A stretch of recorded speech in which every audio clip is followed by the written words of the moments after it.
34 after my child was born, 3 women came to decide whether I was still a good wife. The sheets were still damp. I lay on my back and didn't move. My body felt like something borrowed, heavy, bruised, leaking in ways I had been taught not to name. 3 days of labor had changed the smell of the room, or maybe I was just noticing it now. The window held gray light. I could hear my husband in the barn, the gate closing, and then I heard the buggy wheels on the gravel drive. Not yet. I wasn't ready. I knew what was coming, and no amount of lying still would stop it. I'm Sarah, and on this channel I share the stories that shaped me, the hidden moments in plain communities where women learn who they're allowed to be. If you felt judged by people who held power over your life, please subscribe and share in the comments. What made you finally question their verdict?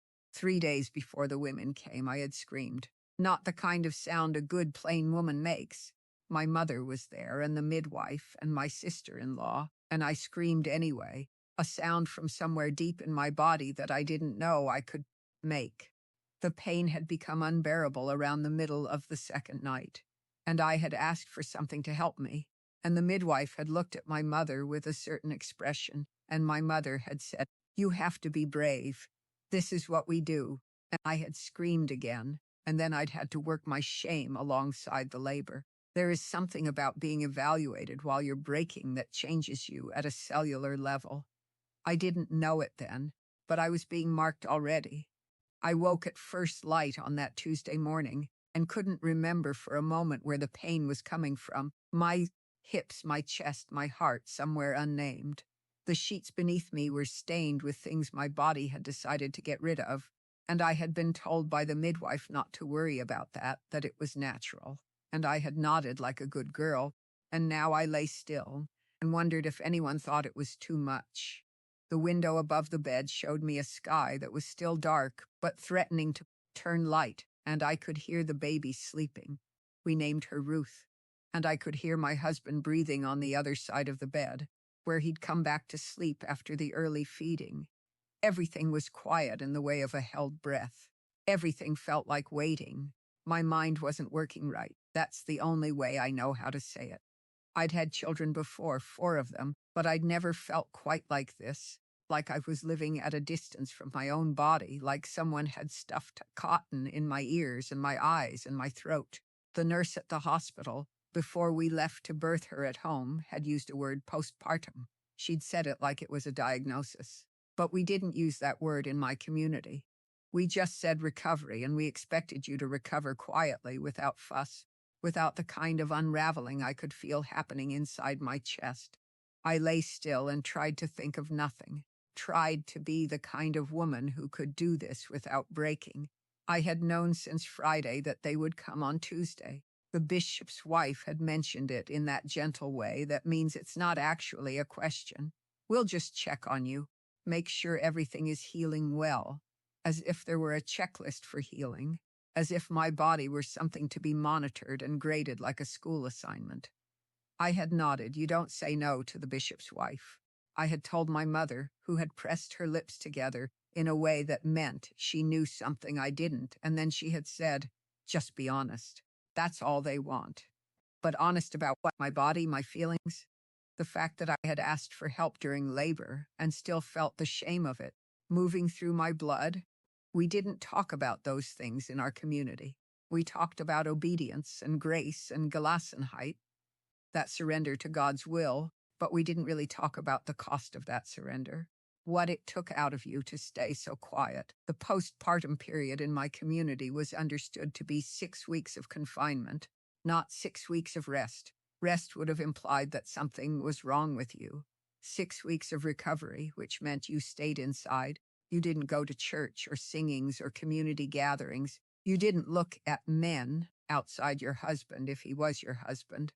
You tended to your baby and your household, and you carried the weight of the knowledge that everyone knew your body had been opened and emptied, and that they were all waiting to see if you'd come out the other side as the same woman, or more accurately, if you'd come out as someone better, more humble, more understanding of God's plan, more fitted for womanhood. I had been doing this for 2 weeks with Ruth when the bishop's wife had mentioned the visit. 2 weeks of lying down, 2 weeks of wondering what was taking so long to feel like myself.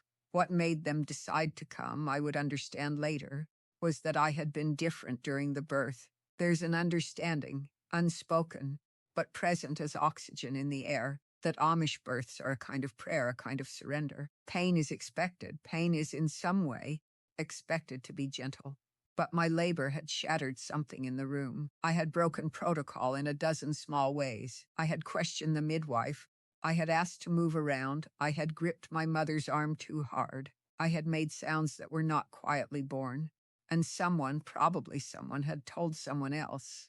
And the word had traveled the way words that travel in a community where you can't escape because you're supposed to be grateful for that fact. I didn't know that yet, but my body knew. My body was already preparing me for judgment. I could see myself in the small mirror above the dresser, and I almost didn't recognize the woman there. My face had changed. It wasn't just the swelling, the darkness under my eyes, the way my skin looked tissue thin and shadowed. Something in my expression was different, like a door had been opened somewhere inside me, and I wasn't sure how to close it again. I had tried that morning to fix my appearance. I had washed my hair with cold water, and it had hurt. I had put on a fresh cap, pinning it carefully, the way my mother had taught me when I was a girl. I had put on a clean dress, though the thought of having anything touching my body felt violent. I had done all the things a woman is supposed to do to present herself as whole, as healed, as ready for evaluation, and none of it had made me feel less fractured. By mid-morning, the anxiety had begun to crystallize into something sharp in my chest.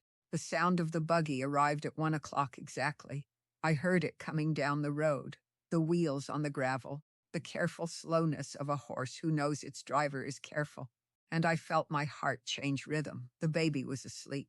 My husband was back in the fields. I was alone in the house with Ruth, and I was about to be examined by 3 women who knew my body better than I knew my own. The bishop's wife came first. I could hear her voice, low and steady, saying something to the other 2 that I couldn't quite make out.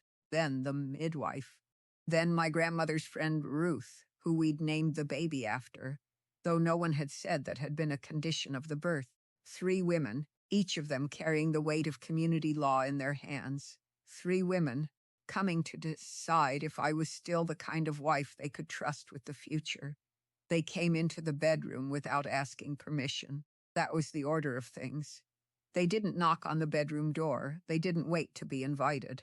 The bishop's wife came first, and she smiled at me with a kindness that felt like a blade. "Sarah," she said, and she sat on the edge of the bed like she'd sat on the edge of 1,000 other beds, watching 1,000 other women try to prove they were still worth something. The midwife brought with her the smell of herbs and soap. My grandmother's friend Ruth brought the quilted bag where she kept things. They were all so gentle. That was the worst part. They were genuinely gentle, genuinely worried about me.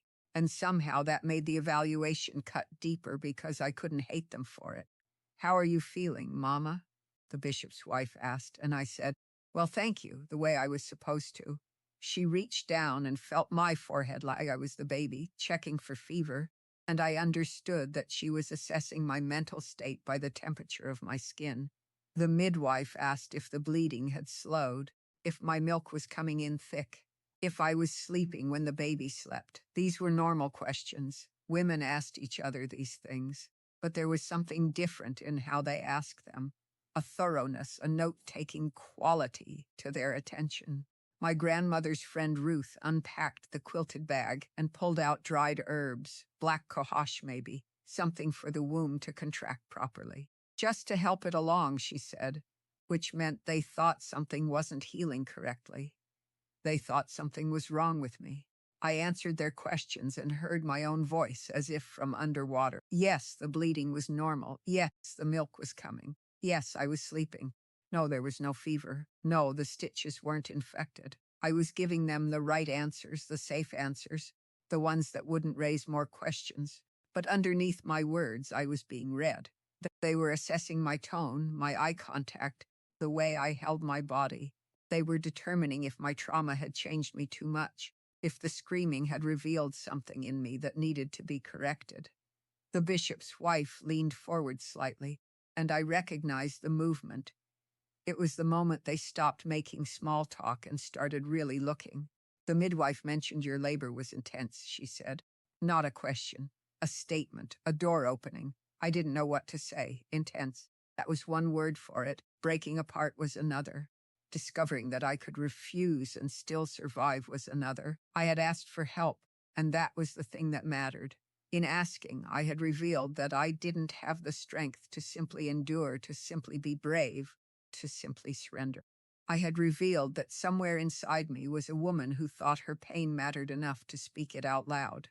It was difficult, I said, which was true and also wasn't nearly the whole truth. The midwife watched me, and I understood that she had already told them about the screaming, about my asking for something to help. She had framed it as a failure, probably something to be gently corrected. Most first labors are hard, the bishop's wife said carefully. But you're strong, Sarah. We can see that. She was being kind. But what she was really saying was, you survived something that tried to break you, and now we need to know if it succeeded. They asked me about my husband.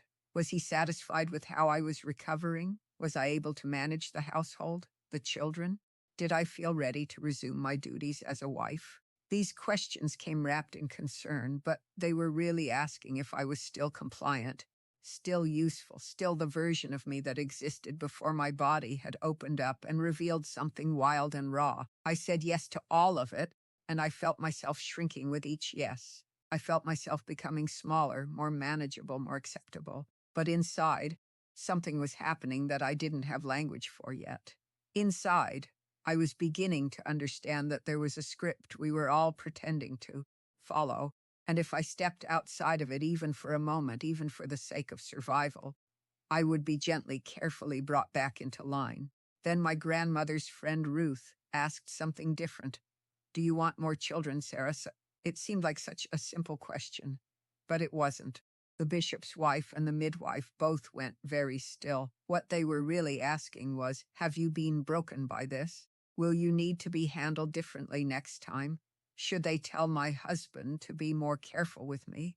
Or should they tell me to be more strong? I said, if God wills it, which was the right answer, which was always the right answer, which was also a lie because what I actually felt was terror and also a strange sense of power I couldn't name. Good, the bishop's wife said, and she reached over and patted my hand like I had passed a test.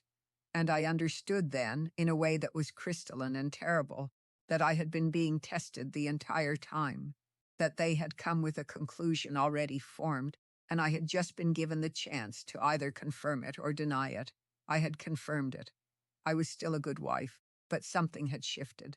After they left, and they did leave, after drinking tea and holding the baby and making the kinds of sounds women make over newborns, I lay back on the bed and felt a quiet anger beginning to burn somewhere deep in my chest. Not an angry that was loud or demanding, a quiet anger, a cold anger, because I understood suddenly that every woman in my community was living this way.